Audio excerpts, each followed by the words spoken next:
निवेदन भी मैं प्रसारित करने जा रहा हूं, हिंदी में है। और हिंदी में इसलिए है कि अन्य राज्यों में भी हम क्या कर रहे हैं, क्यों कर रहे हैं, इसकी जानकारी मिलनी चाहिए।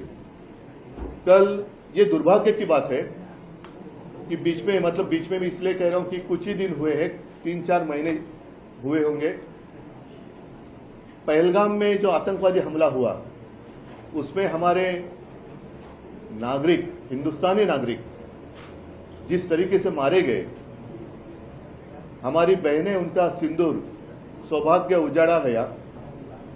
आज भी वो घाव भरा नहीं है। और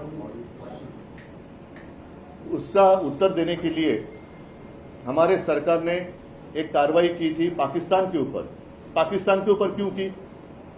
आतंकवाद का हमला सामना अगर करना है तो पाकिस्तान के खिलाफ क्यों? क्योंकि इसलिए पाकिस्तान हमारे देश में आतंकवाद फैला रहा है,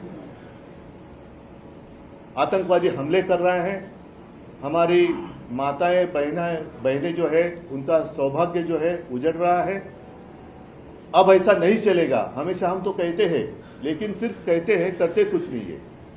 अब समय तो था, हमारी सेना अंदर घुसी भी थी, हमले भी अच्छे हो रहे थे, कर रहे थे। और एक समय ऐसा आया था कि सबको ऐसे लग रहा था कि वो जो हमारा सपना था, हिंदुस्तान पाकिस्तान अखंड भारत, वो हो जाएगा। अभी बस 1-2 दिन में वो हो सकता है।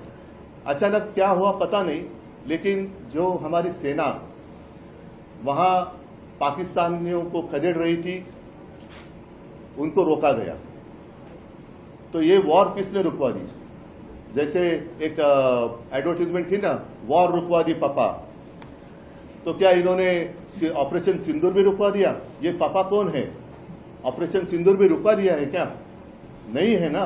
और तब हमारे प्रधानमंत्री जी ने कहा था कि खून और पानी साथ में नहीं बह सकता। अगर खून और पानी साथ में नहीं बह सकता तो क्रिकेट और खून कैसे बह सकता है साथ में? जंग और क्रिकेट, खेल और जंग एक साथ कैसे खेले जा सकते हैं? तो ये तो सब बकवास है। इन्होंने देशभक्ति का व्यापार किया है। देशभक्ति का व्यापार, सिर्फ पैसा चाहिए।